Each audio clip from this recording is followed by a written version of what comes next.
You can push your detritus back in your pot if you want to take up space. Because remember, succulents don't need a lot of room. You know, the roots are optional. So if you have a larger pot, you can backfill with anything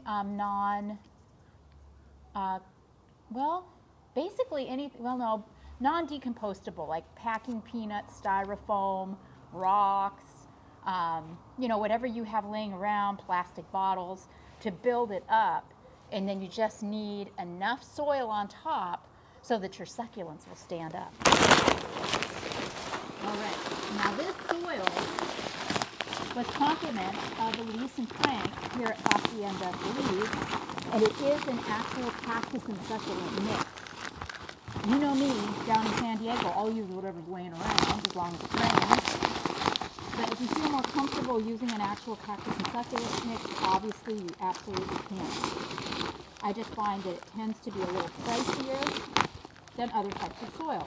Now, remember also, since we're working with cuttings, we want to pack the soil in pretty tight. And you'll also notice that I'm mounding. This is another little trick of the trade so that when you reset your plants, it's not flat. There's going to be some height and some interest visually to your arrangement. Now this soil is dry and I want it to stay that way. We don't want to wet the stems of these cuttings because we don't want to introduce bacteria or rot. So work with dry soil and make sure that your plants are protected from rain for at least a couple of weeks until they have an opportunity to harden off and maybe even throw out a few roots. And then you can gently start watering again when you see evidence of root growth. Now, the first thing that I'm going to do is I'm going to start with my thrillers. I'm going to start with my bigger plants, and I'm going to set them just left or right of center. So you know what? I'm going to take off my gloves too. I like doing this with my bare hands a lot better. Okay. All right. Bigger things, taller things. This little crassula here, I'm just kind of limbing it up a little bit so that I can stick that stem in the ground. You've heard me say this before. It's like putting candles on a birthday cake. And I'm going to start working some things in underneath so that these plants don't fall over. So I'll take, you know, like this big agavoides is so beautiful, and I really want that to be front and center where it can be appreciated, enjoyed, and noticed. So pretty. Tuck them up tight underneath. We don't want any space. You know we do not want to see dirt. This Crassula undulata, we can start working some of that in. Notice I am going with the taller things up here around the top. And that's the idea, is you just work with the taller and the more substantial plants and then go with the smaller things as you get closer and closer to the edge of your pot. We'll tuck in this little aloe and the haworthia right next to it.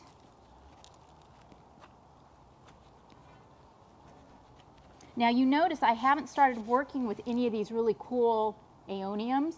These are plants that I'm going to use to kind of tuck into my gaps. See how that just fluffs that right out? No dirt showing here. You know, I don't know if you can tell through the video that I am having so much fun right now. You have no idea. Here's another echeveria, cleaning off those dead leaves. I'll work it over here. And this is a 360-degree presentation. This pot is not going to have a butt, so it'll look good all the way around. Here's that really cool little grapto sedum that I pulled out of the garden. And see, remember I said I just thought I wanted a little color in this pot. Oops, that's okay. These can be propagated if you put them in on top of dry soil. Because they're so fat, they have a lot of moisture and nutrients inside. You'll get little plantlets right here in time. Okay, let's move some of the kalanchoe in because it's a little on the tall side too, so I don't want it left over when I get down to the bottom. I also need something to anchor the sedum because it wants to fall. Now remember, the good Lord gave you fingers for a reason. Hold this up with one hand, tuck stuff underneath with the other until you have it anchored.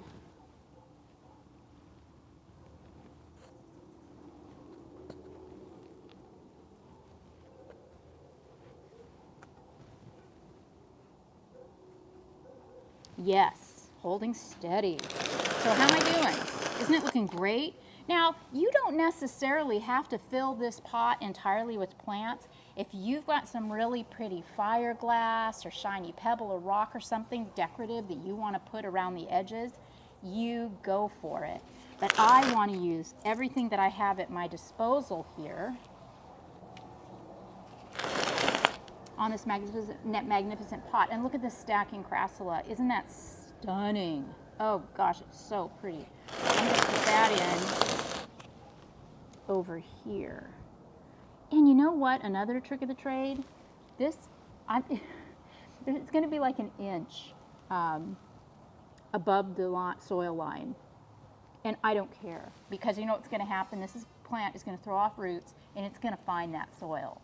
So, you know, you don't even necessarily have to have your cuttings touching the soil. It really doesn't matter. Okay, tuck that in there. And you know, you'll also notice that my stems are all different lengths. Doesn't matter. Some can be short, some can be long. No worries. You just do you. You have fun. Oh yeah, and here's this gorgeous, gorgeous sedum. This yellow. It's so stunning. I want to make sure that it's appreciated too. So I'm going to limb this up more. And I can save these leaves too, remember, and we can propagate those.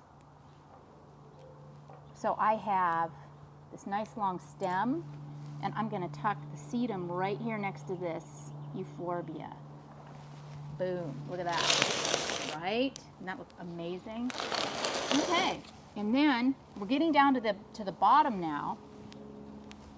So I'm going to limb this undulata up even more because we're getting toward the bottom, and I don't want a big old plant sticking up like that right there. So I'm going to make it shorter. See? And I can tuck the shorter pieces in, and they just look like a little ruffle. So cute. And then these really cool little sedums. I always call this blue spruce. These, again, gap fillers. These can be tucked in where you see dirt. They give such texture to this arrangement. I love the look of that. And these are, you know, these are the winners right here, because their stems are so woody and rigid that, you know, I can shove them in really far and they don't collapse on me. Oh yeah. Woohoo, so fun. So this is what you're doing. You're just cramming stuff in all willy-nilly. You're not thinking about your problems or what you have to fix for dinner, that you got to go to the store. You are just having fun with nature. You are being creative. You are being artistic. Just start shoving stuff in. You can always go back and move things around later if you want, but don't overthink this process. Just have fun. Let yourself go. Let yourself get into it. You will be so amazed when you discover the artist in yourself, because you do have one. I'm going to make this shorter because I'm getting down to the edges now, aren't I? So I need littler things.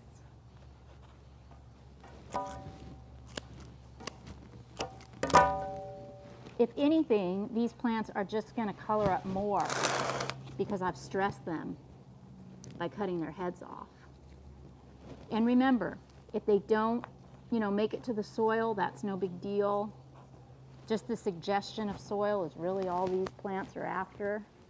And then when I am done this arrangement, because it's February right now up in the Central Coast, God, I love saying that. So it's chilly. So I'm going to be sticking this in, you know, somewhat of a protected area on a patio, maybe next to a wall where it'll get some ambient and radiant heat so that it doesn't freeze. And in the springtime, probably around April, it'll start, you know, really rooting. But this plant will stay contained, small, attractive, and compact, much like when Frank and Elise bought it for, gosh, probably at least a year. And you know, if gaps arise or you have any losses, there is absolutely no reason why you can't continue to go around the garden, take a few cuttings, pop a few things in if you still have a few little gaps here or there. But ultimately, I am done in that I used pretty much all the plants that were in here, plus remember the couple of really pretty things that I found in the garden. And I am just extremely happy with how this turned out. I'll find some little, they have a lot of rocks and top dressings around the garden areas. I'll find a little bit of maybe 3/8 inch burgundy and, you know, cover up my dirt with the burgundy. I like to have a little space for top dressing. I think it's kind of a designer look, and it takes your pots up to the next level and makes them look a little more profesh. So I hope you have been inspired to get out in the garden, have some fun, rework a pot, give it as a gift to somebody you love. Have a wonderful day. Bless you all. Greg and I are having an amazing time and look forward to sharing more with you as we go. This has been Laura Eubanks of Design for Serenity reporting from Hacienda Feliz in Arroyo Grande, California with your succulent tip of the day.